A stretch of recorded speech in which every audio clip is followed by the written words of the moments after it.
Es un honor para la propia academia el estar aquí con ustedes el día de hoy y hablar sobre algunos puntos de reflexión sobre los comités de bioética hospitalarios.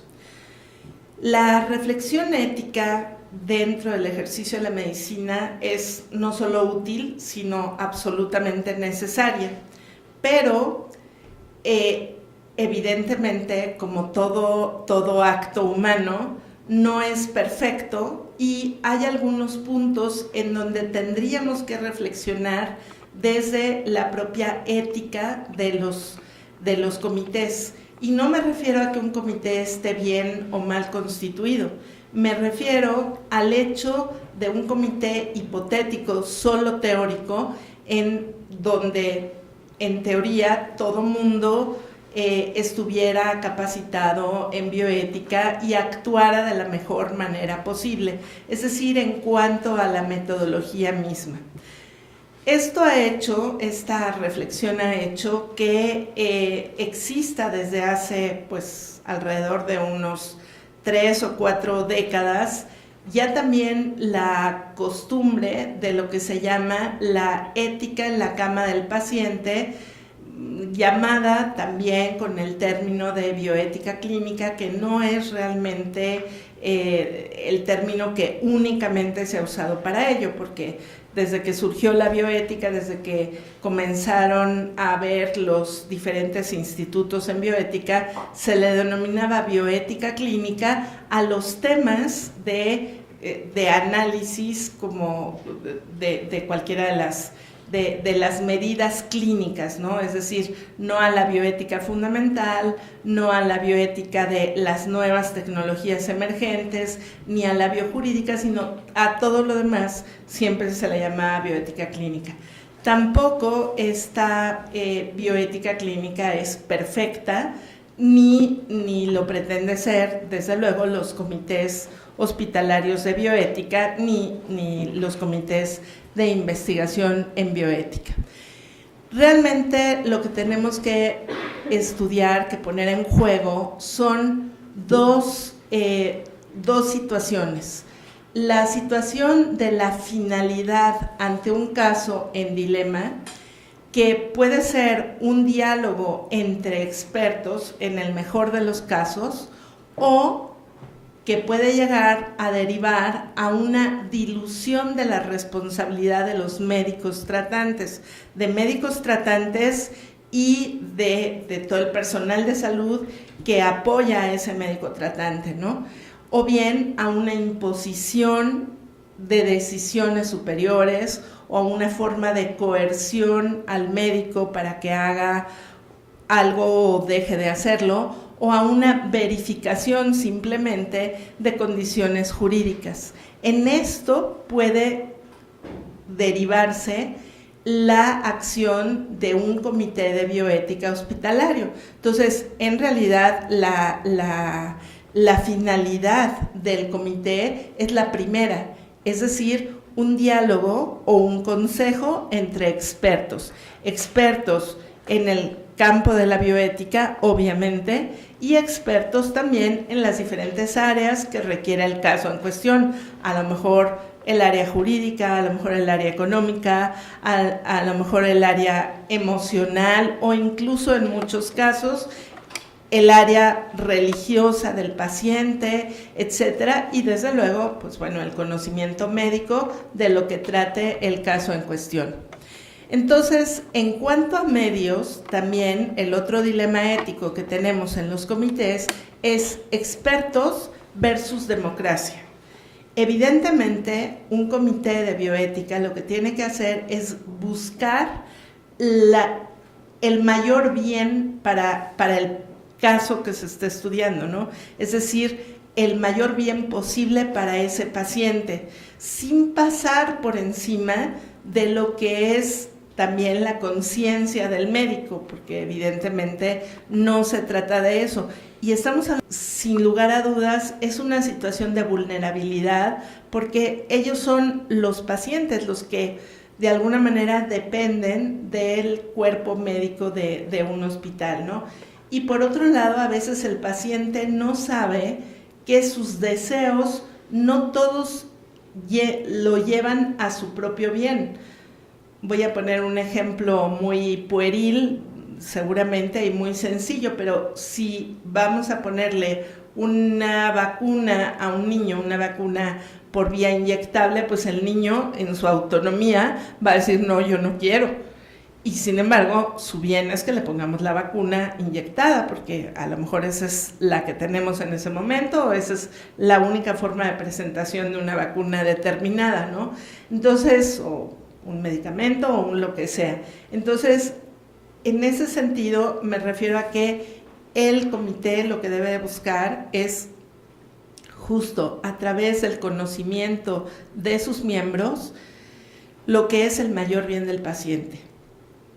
Y no es un ejercicio de democracia, es un ejercicio de una búsqueda razonada, una búsqueda a través de verdaderas razones, no de dialéctica, ¿no?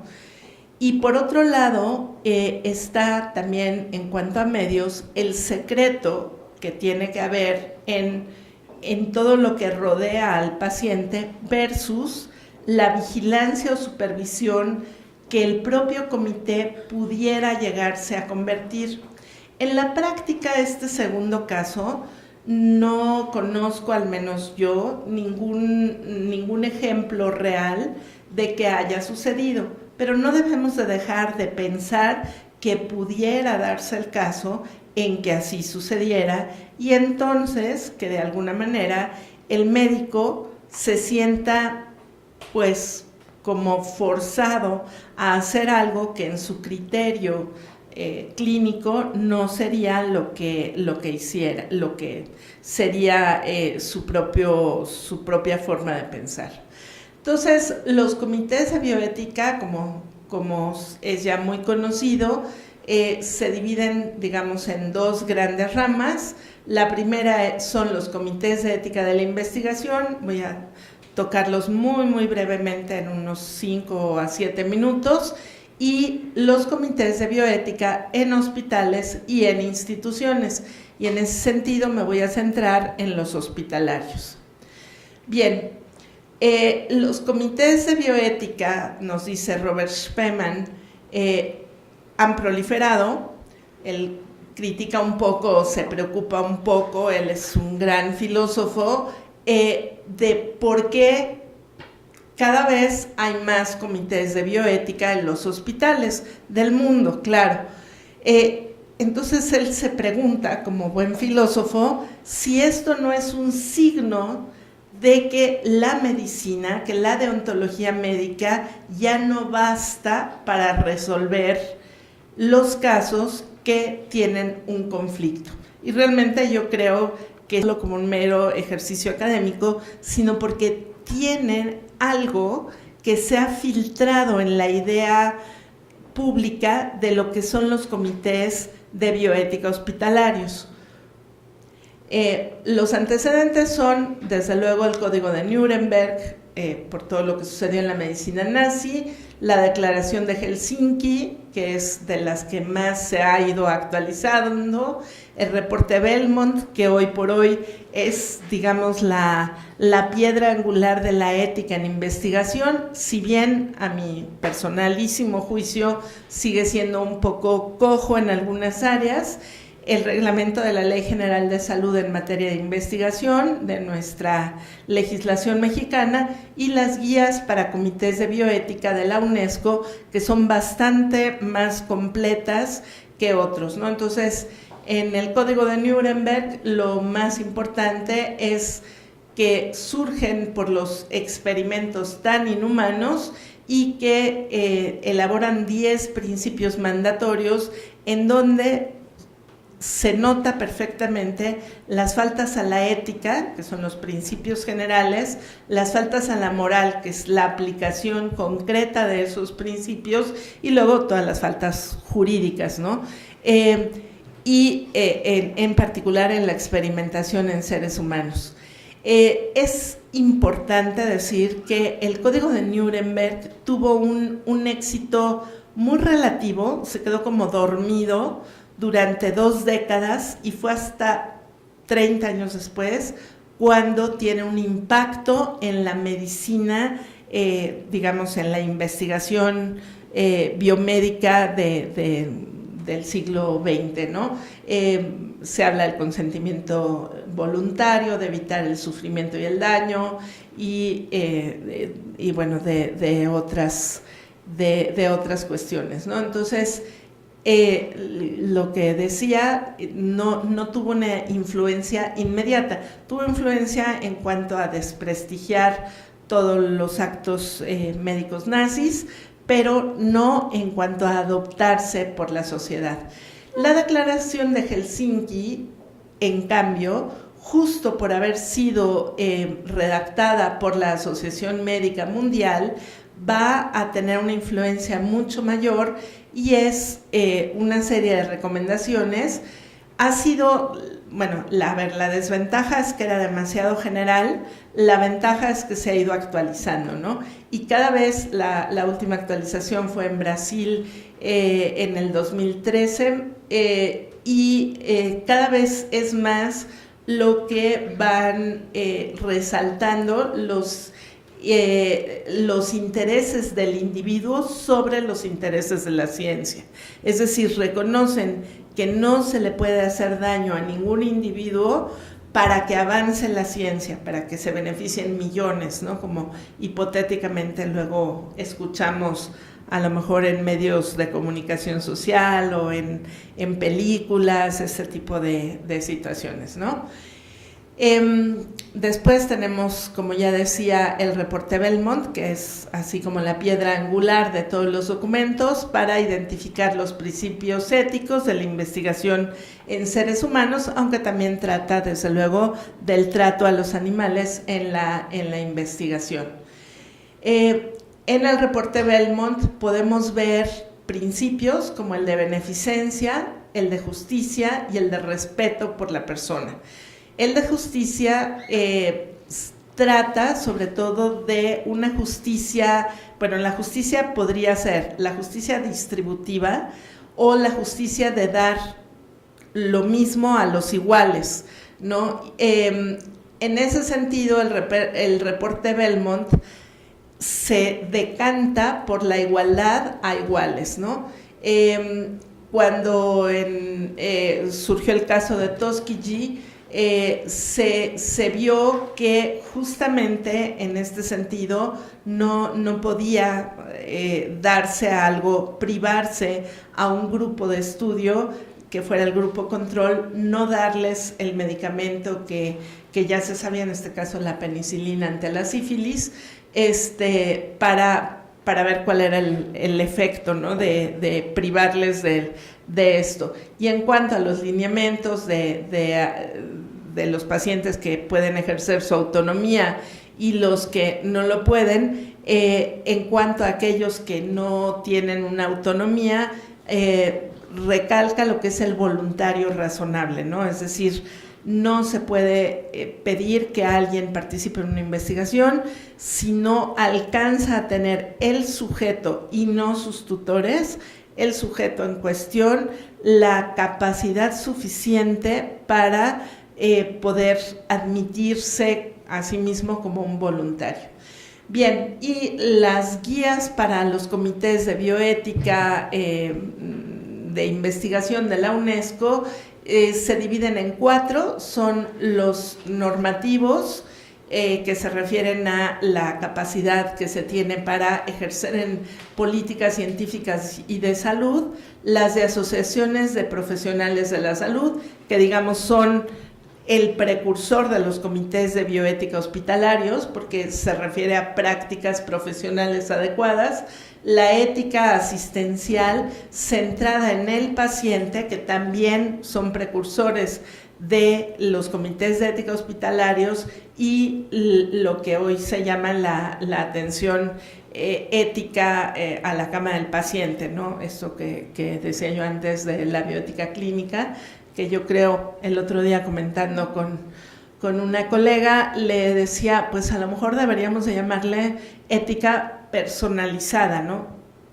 En lugar de a los pies de la cama del paciente, que es como muy largo, o bioética clínica, que también abarca, es como un término polisémico y que a veces nos confunde con otra cosa. Y luego todo lo que es la ética de la investigación, que ya hemos hablado, y en todos de lo que se habla es de promover el respeto por la dignidad humana y de tener instrumentos, es decir, de que cada uno de los decretos que se hagan provea de instrumentos que verifiquen que realmente hay una equidad y una justicia en cada una de los decretos que se hagan. Es decir, no basta plasmarlos en un documento, sino hay que hacer que se lleven a cabo, ¿no? Entonces, bueno, esto es importante en cuanto al reglamento de la Ley General de Salud mexicano, pues se habla acerca de la dignidad del paciente en repetidas ocasiones. Entonces, una vez que hemos visto estas bases, que desde la investigación se está buscando la dignidad de la persona, que vale la pena recordar que dignidad se puede definir de una manera muy simplista, pero práctica, sin lugar a dudas, como todo aquello que va de acuerdo a la naturaleza o esencia de la persona. La persona humana, por ejemplo, pues no es infinita. Un día va a ser engendrada y otro día morirá. Y en el intermedio tampoco es infinita. Sus funciones no son perfectas nunca, en ningún caso, ¿no? Entonces, el que un paciente desee, a lo mejor, pues, una cirugía plástica para verse eternamente joven, evidentemente no es realista, ¿no? O el que se proponga una terapia para no morir nunca tampoco es realista. Entonces, eso, ¿no? Nada que vaya de acuerdo nada que vaya en contra a la naturaleza o esencia de la persona. Eso es lo que es la dignidad, siempre, obviamente, pues ser tratada con el respeto, porque la diferencia entre cualquier animal y el hombre es que la finalidad es distinta. El hombre tiene una finalidad que supera los límites de su existencia. Nosotros, cuando ahora mismo, al estar hablando ante ustedes, pues bueno, supero los límites del espacio que ocupo. ¿Por qué? Porque se va a transmitir en las redes sociales, etcétera, y va a salir fuera del aula en donde me encuentro en la Comisión Nacional de Bioética, ¿no? Pero no solo eso, se va a quedar en la memoria de alguno de ustedes y generará sentimientos en algunas de las personas que me escuchen. Entonces, esto es trascender, esto es superar esos límites, porque siempre estamos buscando que nuestra vida, pues de alguna manera, deje huella, ¿no? Entonces, por ello es que no depende solo de nuestra inteligencia, porque alguien puede no poseerla en un momento dado de su vida, o perderla, o nacer sin ella, sino de esa finalidad que como personas tenemos. Entonces, ¿cuáles son las funciones de los comités hospitalarios de bioética? En primer lugar, y la más importante, ahora van a ver por qué es la más importante, la educativa, luego la consultiva, que es para lo que al final acaba realizándose en el 90% del tiempo del comité esta función, y la asesoría, ¿no? Que, pues digamos, es como la menos, pero debería de ser mucho más puesta en función. Bien, los niveles de atención de función educativa son los más importantes, porque es la única forma de prevención. todos los que hemos estudiado bioética sabemos que si hoy en día de alguna manera pues se rompe un poco esta relación médico-paciente, se cae en cuestiones desde la investigación, no se planea el respeto a la persona y entonces se cae en esta slippery slope o pendiente resbaladiza y ya está uno demasiado involucrado con la investigación y no la para uno y se llega a situaciones que no son las mejores para la persona, para el bien de la persona, o que violentan su dignidad, etc. Y pensamos, a lo mejor en una medicina, no diré que prehistórica, pero en una medicina ni tan antigua, ¿no? En una medicina del siglo XIX, del siglo XVIII, en donde criticamos el paternalismo, pero añoramos un poco esa relación del médico bueno que daba la vida por sus pacientes, que iba a hacer visitas domiciliarias, que los cuidaba, que se quedaba con la parturienta todo el tiempo del trabajo de parto, que todas esas cosas es un poco, no solo lo añoramos los propios médicos, sino también la sociedad entera, ¿no? Entonces, esta función educativa justamente es volver a las raíces de lo que tiene que ser la conducta ética, que no es solo un código deontológico, no es el no matar, no violar la dignidad, no hacer una serie de cosas, ¿no? Sino es el por qué es bueno que sí hagas ciertas cosas que debes de hacer. ¿Por qué no debes de poner, hoy ya aprendí gracias a 2 de los asistentes a esta charla, ya aprendí el término de riesgo moral, ¿no? Porque no es bueno que pongas en riesgo moral a tus pacientes. Por ejemplo, cuando se mercantiliza la medicina, cuando se le ofrece al paciente algo que ni le va a ser tan útil, pero que le va a costar dinero y que va a hacer ganar dinero al médico, etcétera, ¿no? O sea, no es solo una situación de no, sino es una situación de una meta común, que es que tanto el paciente como todo el personal sanitario tratante busquemos juntos, en una interrelación obviamente, pero busquemos juntos el bien de nuestro paciente. Eso es lo que significa el objetivo de la educación y el objetivo de la bioética. Es superior, repito, a un código de conducta, ¿no? A un código deontológico. Entonces, David Thomas Mack, que como todos conocemos, fue un gran estudioso de los comités y de hecho junto con Pellegrino pues ha sido como una piedra, como una primera piedra en lo que tienen que ser los comités. Él dice que lo primero es una preparación y actualización permanente de los miembros del comité. Luego que se desarrollen las habilidades en la ética clínica, es decir, en la aplicación de los principios generales al caso en particular. Eso es lo que quiere decir. En llegar a conducir consultas de casos, porque pues hay muchas metodologías, pero bueno, el adoptar alguna de ellas, no solo por imposición, sino realmente por convencimiento y generar una práctica al respecto, en poder elaborar normas éticas, al menos para ese hospital, y llegar a ser parte de la conciencia institucional, así como elaborar programas de educación pública sobre la ética en el cuidado de la salud.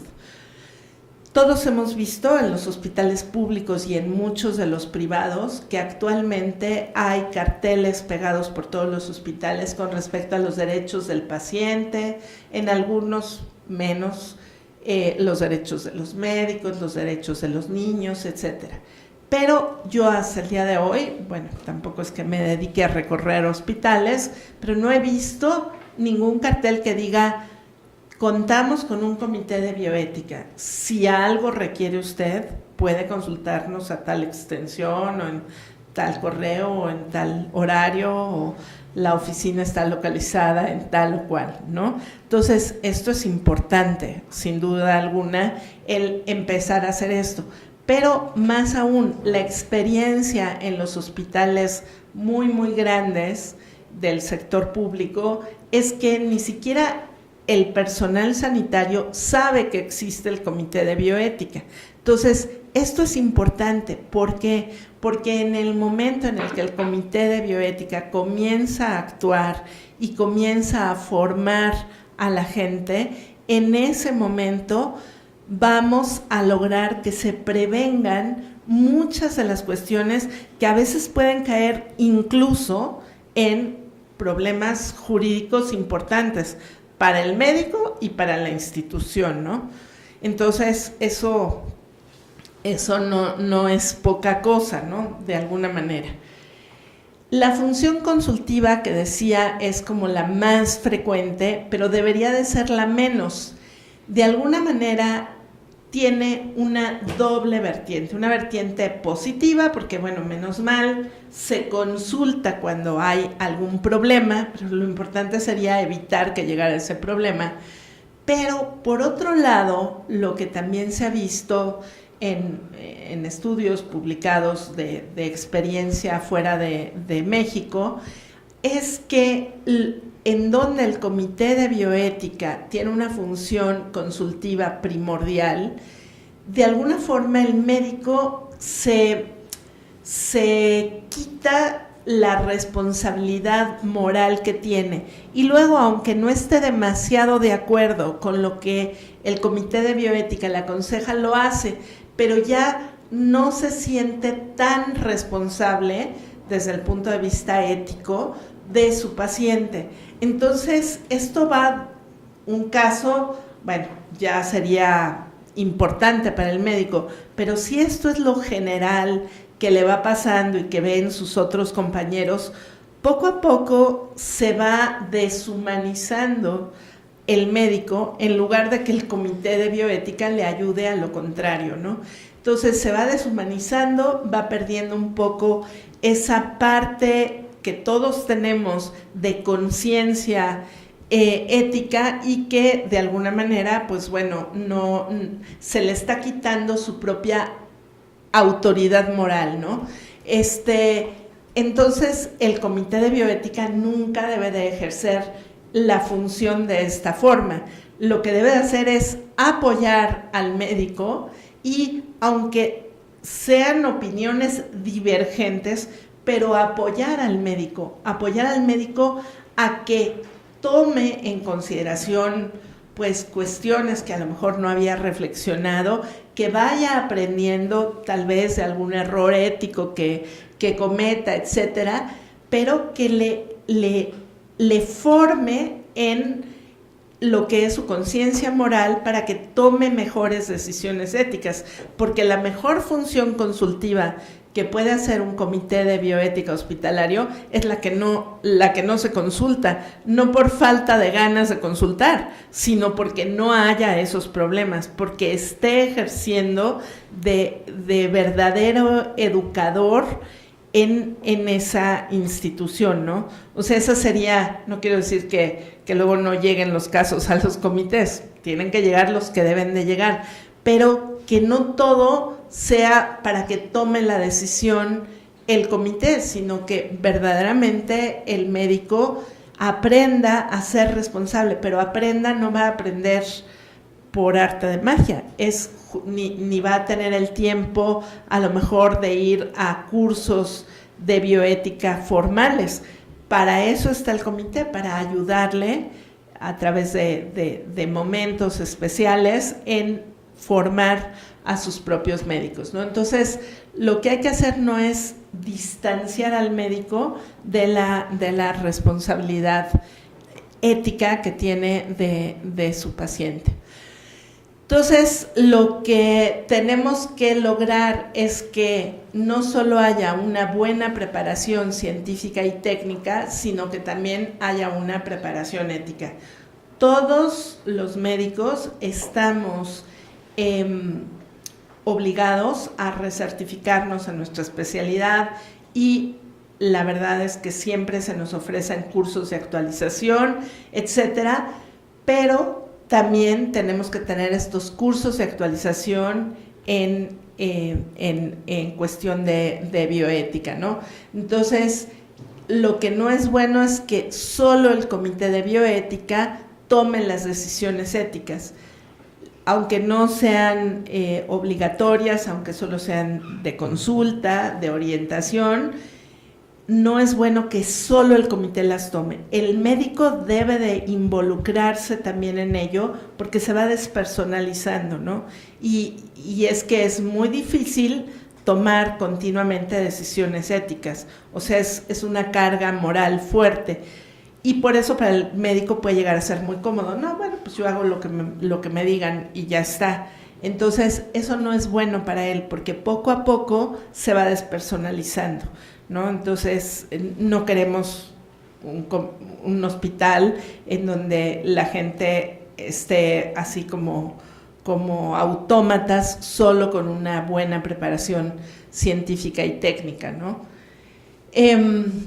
Por otro lado, desde el punto de vista de la metodología, vale recordar que lo importante es saber que se busca una verdad, no basta un acuerdo. Aquí no se trata de a ver si nos ponemos de acuerdo por mayoría de votos en alguna determinada postura, porque hay una verdad que encontrar, hay esa verdad sobre qué es lo mejor para este paciente en concreto, ¿no? Y no es por indicación del de mayor jerarquía, es por una búsqueda real de qué es lo mejor, a ver qué dice la medicina basada en evidencia, a ver qué dice la conciencia del médico, la conciencia del paciente.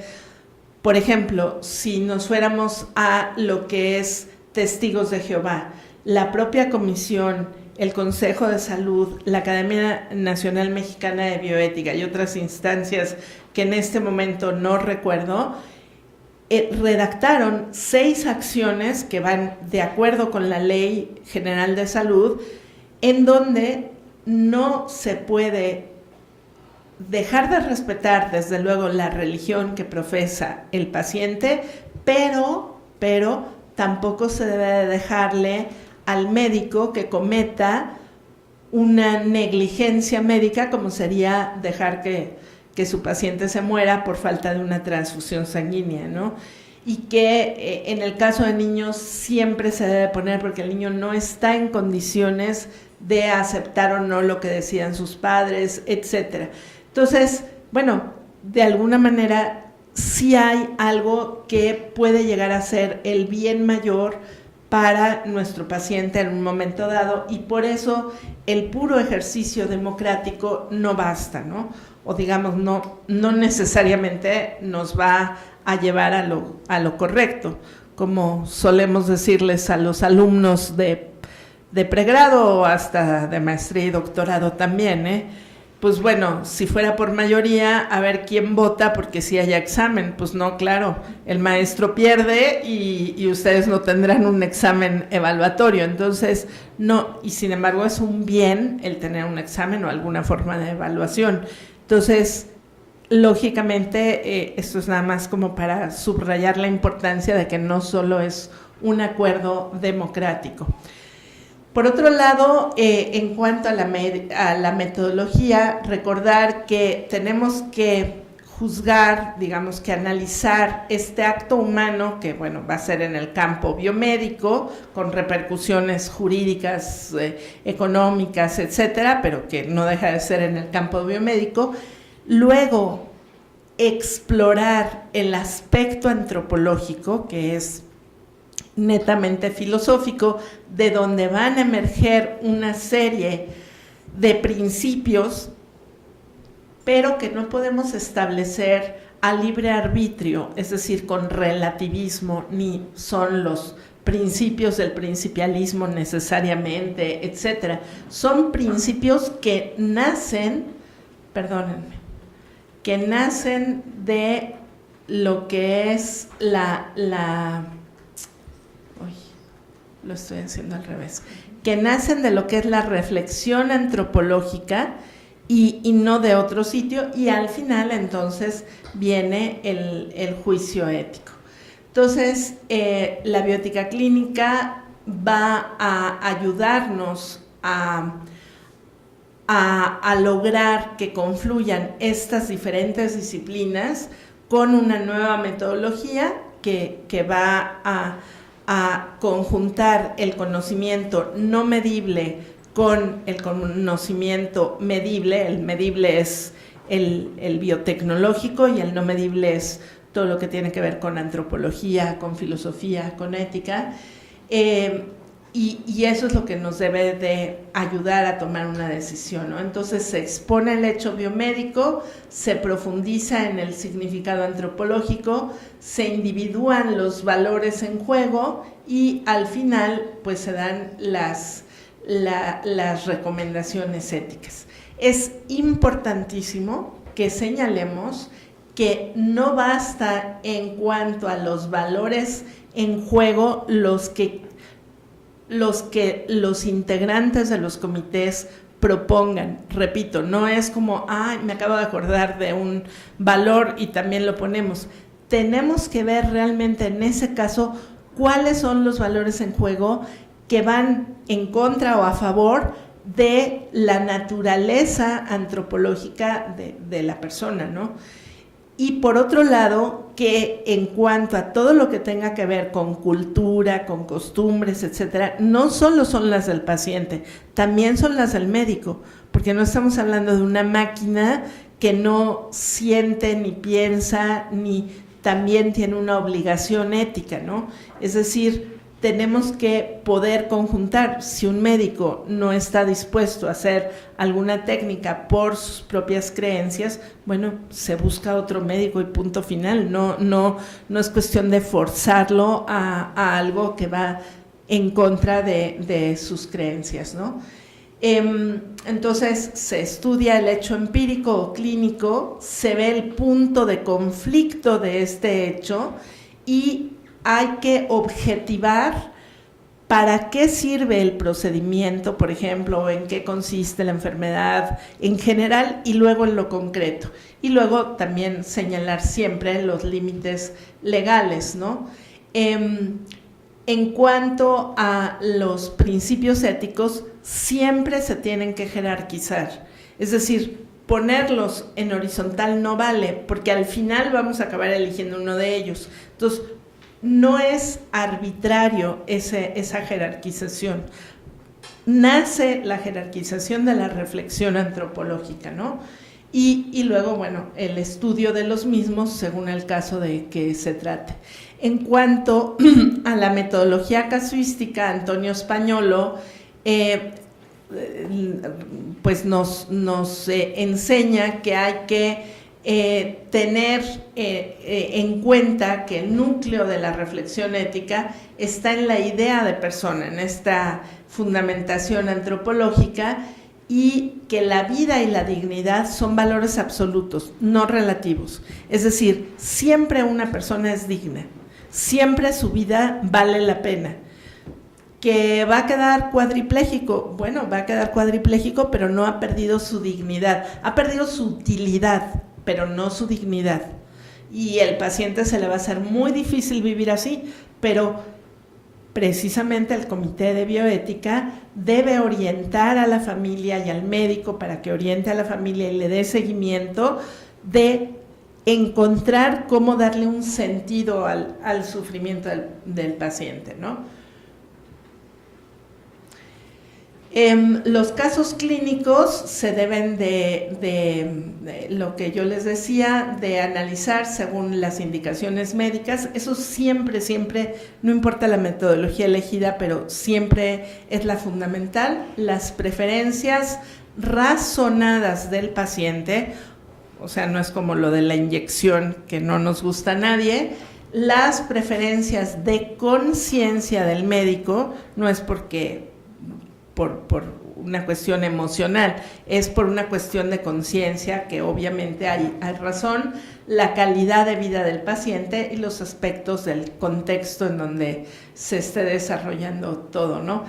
Hablando del contexto, por ejemplo, les refiero a un caso, ¿no? En un hospital público me comentaban que en ese hospital pues a veces se practicaba la eutanasia. Yo les dije a todos, a ver, mucho cuidado porque la eutanasia se persigue de oficio, cae dentro del derecho penal y pues bueno, es bastante grave, independientemente de que ustedes estén de acuerdo con practicarla. Hay muchas razones éticas para decir que no, pero bueno, además es totalmente ilegal, ¿no? Entonces me decían de un caso de una señora con cáncer en el periné, vivía sola, no tenía familia, ya estaba muy molesta, era un cáncer refractario a todos los tratamientos y bueno, pues entonces, ¿qué es lo que se debía de hacer? Y el médico pues optó por practicarle la eutanasia, ¿no? La señora está en su casa, pero bueno, algunas de las veces que fue al hospital. Y yo le pregunté, ¿cuál es el problema real de la paciente? ¿Su soledad o su cáncer? Y la verdad es que el problema real de la paciente era su soledad. Era que no tenía quien le ayudara, desde luego tampoco tenía el dinero para tener a alguien que le ayudara, pero era que no tenía quien le ayudara a ir a hacer la compra, a ella le costaba mucho trabajo eso, no tenía quien le ayudara a trasladarla a las diferentes consultas, etcétera, ¿no? Entonces, a veces es dar como solución, hay muchas redes de apoyo, muchísimas redes de apoyo, más de las que nos imaginamos, ¿no? Dentro de grupos religiosos, dentro de grupos que no tienen nada que ver con lo religioso, hay miles de asociaciones. Como comités hospitalarios debemos también tener un directorio, al menos de algunas asociaciones, para padecimientos comunes, ¿no? Para padecimientos frecuentes, porque es gente que de manera totalmente altruista va a las casas de los pacientes, etcétera, ¿no? Entonces, eso es muy importante saberlo, porque independientemente de la parte directamente de la eutanasia, en cuanto a la resolución del problema del paciente, yo sé, es más fácil suprimir al paciente que ayudar al paciente, ¿no? Pero es una forma que no es para ello que existe la medicina, ni tampoco es lo que nos hace ser más humanos, nos deshumaniza tomar ese tipo de resoluciones. Bien, entonces, por ejemplo, sería un aspecto contextual, ¿no? Para ejemplificar. Bien, las indicaciones médicas, pues hay que ver, hay que documentarse suficientemente, no basta la experiencia del especialista de un determinado hospital, hay que consultar también la bibliografía para ver realmente lo que dice la medicina basada en evidencia y luego comprender la situación particular del paciente, ahí sí, lógicamente con expertos que existen en el hospital, y aclarar, por último, el significado moral y la licitud de las intervenciones que suelen darse, ¿no? En cuanto a las preferencias del paciente, el adulto competente puede aceptar o rechazar indicaciones médicas, pero hay que tener mucha experiencia clínica en cuanto a que ese rechazo no solo sea un capricho o no solo sea por depresión o porque ya está cansado, ¿no? Entonces o porque la familia a veces está presionando para que acepte o rechace algo. Entonces hay que entender también, no todos los pacientes que tienen problemas éticos están al final de su vida, en donde es más fácil decir, bueno, si no quiere comer, que ya no coma. Eso es más fácil decirlo, pero cuando no se está muriendo el paciente, cuando es simplemente un periodo de su vida y el paciente rechaza o solicita ciertas medidas, hay que tener mucha experiencia clínica para darnos cuenta de las verdaderas razones por las que lo rechaza o no. Entonces, también recalcar que ninguna relación médico-paciente se inicia sin que el paciente lo apruebe, ¿no? Tanto es así que incluso en la medicina pública el paciente tiene opción casi siempre de poder elegir a su médico. Y no confundirnos con que la autonomía no tiene límites. La autonomía es una capacidad de elección, pero no siempre hemos elegido bien en nuestra vida. Y tampoco siempre vamos a elegir bien en cuestión de nuestra salud. Entonces, en ese sentido, hay que ayudar a los pacientes con suficiente información, con suficiente motivación también a que elijan lo mejor para ellos, ¿no? Y desde luego la autonomía del paciente, si bien tiene que ser tomada en cuenta, también tiene que ser ayudada, ¿no? Apoyada a que sea por su bien y no solo por una idea errónea que el paciente tenga o algo así. Les cuento otro caso rápido. Siempre paso por un semáforo en donde hay una señora que vende chicles, ¿no? Entonces, pues realmente no le compro nada, pero me pongo a hablar con ella porque el semáforo es lo suficientemente lento para que nos dé tiempo de platicar. Y bueno, siempre está enferma de algo, ¿no? Y nunca quiere ir al médico, ni ella ni su marido. Entonces, el marido tiene divertículos y tiene muchos otros problemas de salud y le han dicho en el Hospital General que debe de operarse. Entonces, pero se ve que cuando se los explicaron, les dijeron que iba a quedar pues con la herida abierta un tiempo. Yo me imagino, no sé la verdad, ni lo que le hayan dicho, ni la señora me lo puede referir, que le dejarían una canalización. Y justo el día de ayer le digo, pero señora, es que no es que va a estar todo el abdomen abierto, todo. No le va a quedar el estómago abierto por meses, o sea, ¿sí va a poder comer? Sí, señora, sí va a poder comer y tal, ¿no? Entonces, bueno, lo que me va dando tiempo cada día cuando me paro en ese semáforo, le voy actualizando qué es lo que realmente va a pasar, ¿no? Entonces, para que vean que a veces la autonomía de rechazar un tratamiento es por ignorancia, más que por una razón, una razón de la razón, ¿no? Como dicen algunos filósofos. Bien, entonces saber que así como sí se puede perder la autonomía, no se pierde la libertad.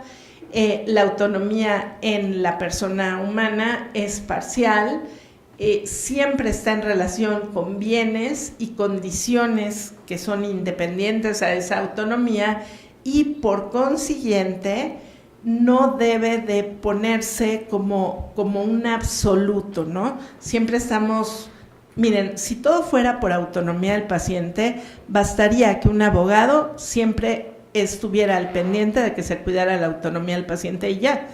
Entonces, los médicos seríamos técnicos altamente calificados, en el mejor de los casos, por supuesto, y ya, y no habría que hacer ninguna reflexión ética. Y no es así. La autonomía debe respetarse, pero es limitada, ¿no?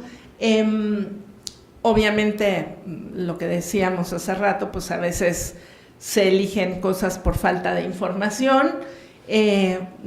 No basta que el acto sea autónomo para que sea moralmente bueno, ¿no? Tiene que ser primero moralmente bueno y luego ser elegido por el paciente, y en ese sentido, bueno, pues un comité de bioética debe de actuar, ¿no? Para que elijan lo que sea mejor. Ahora, la calidad de vida tiene un valor, pero tiene también un significado ambiguo y subjetivo. ¿Qué cosa es calidad de vida? Calidad de vida, si nosotros fuéramos al campo mexicano y habláramos con un campesino que vive en una chocita con piso de tierra, que no tienen drenaje, no tienen agua corriente, no tienen nada, pero que alguna vez hubiera venido a la Ciudad de México, nos dirían, ay, pobres de ustedes que viven en la Ciudad de México, ¿no? calidad de vida, pues, ¿qué es? ¿Es tener casa, trabajo, medio de transporte o es algo más? ¿Qué es calidad de vida? Realmente es algo muy, muy subjetivo. Obvio, todos queremos tener una vida de calidad, pero cada uno, si aquí tuviéramos el tiempo, cada uno escribiríamos diferente lo que es una vida de calidad. Para alguien que padezca insomnio, su vida de calidad sería poder dormir bien todas las noches. Para alguien que tiene, pues no sé, que trasladarse desde satélite hasta la Comisión Nacional de Bioética, pues calidad de vida sería tener una casa aquí al lado. Aquí veo varias sonrisas, o sea que veo que mucha gente vive muy lejos de su trabajo, ¿no? En fin, calidad de vida para un tetrapléjico sería volverse a mover. Entonces, ¿qué es calidad de vida? Entonces, la norma moral, recordar, se funda en la dignidad de la persona y no depende nunca de sus características o de la realización de sus funciones. Es decir, esto que en filosofía se llama los accidentes, ¿no? Es accidental que unas somos mujeres y otros son hombres, que nacimos en una determinada época, en una determinada familia, en un determinado lugar, que tenemos un cuerpo con determinadas características de salud y de enfermedad también, ¿no? Entonces, todo esto son accidentes, porque es accidental que suceda, como será accidental que vayamos perdiendo funciones. Algunos de los que aquí veo y yo misma, pues necesitamos lentes. Ya es una función que accidentalmente ya no la tenemos dentro de la norma estadística de lo que se considera salud visual, ¿no? Entonces, bueno, y como eso vamos a ir perdiendo otras funciones también. Y eso es lo normal en la persona humana. Entonces, no es por perder el apéndice, las amígdalas, un poco de visión, pues por tener a lo mejor artritis, etcétera, que llegamos a tener una mala calidad de vida. Obvio, tendremos una vida más difícil los que necesitamos lentes para ver de lejos, pero no tenemos una mala calidad de vida por ese motivo, ¿no? Es decir, o nuestra dignidad no es menor que si tuviéramos el apéndice, las amígdalas y una visión 20/20, ¿no? O sea, nuestra dignidad es la misma, como si un día perdemos la conciencia o perdemos la capacidad intelectual o pues ahora sí que lo que un poco nos toque en la rifa genética y de existencia, ¿no? Vamos a saltar esta y entonces ver también en los aspectos contextuales los deseos y las necesidades de la familia, los costos, los recursos, las exigencias de la investigación y de la enseñanza, etcétera, que de alguna manera pues son a veces muy onerosas o de mucha carga para el paciente y su familia, ¿no? Y luego, bueno, recalcar también lo que es la sistematización del análisis ético con la identificación y descripción de los problemas, la referencia a los principios, el análisis de la información clínica éticamente relevante, la resolución del problema y la implementación práctica de la solución. Esto que, como yo les decía, en lo que son los comités de ética de la investigación, es tan importante. No basta que queden en un papel, hay que implementar todo lo que sea factible para que se lleven para que realmente puedan llevarse a cabo, ¿no? Entonces hay que lograr un equilibrio entre la teoría ética y lo que es la ética aplicada al paciente, porque cada paciente es diferente, las circunstancias del paciente van a ser únicas, aunque se trate de una enfermedad que le puede dar a muchísima gente, yo que sé, diabetes, hipertensión, lo que ustedes quieran, ¿no? Amibiasis, lo que sea, da exactamente igual, no son casos raros en el sentido médico, pero sí son casos personales. Lo más personal, porque le afectan la vida a ese paciente, ¿no? Aunque no sea una enfermedad grave. Y luego, para terminar, pues bueno, recordar más que nada por nuestro público en YouTube, el decreto por el que se adicionó el artículo 41 bis y se reformó el artículo 98 de la Ley General de Salud para que existan los comités hospitalarios de bioética en todas las instituciones de salud, y que también, bueno, en estos artículos se describe que estos comités deben de tener, desde luego, a participantes, a integrantes que tengan conocimiento de bioética. Entonces, podemos concluir que lo que tenemos que hacer es tratar de conocer esa verdad sobre el bien del paciente, considerar a la persona humana con una finalidad que no solo es la de tener una función perfecta, sino la de que pueda dejar huella, ¿de acuerdo? Y que la formación en bioética de los integrantes de los comités es indispensable. No es solo que sea buena, bueno, es indispensable porque es buena, pero no es solo un capricho, es que de otra forma, como no basta con un ejercicio democrático, se requiere la razón, se requiere el conocimiento. Y pues con esto terminaríamos. Muchas gracias.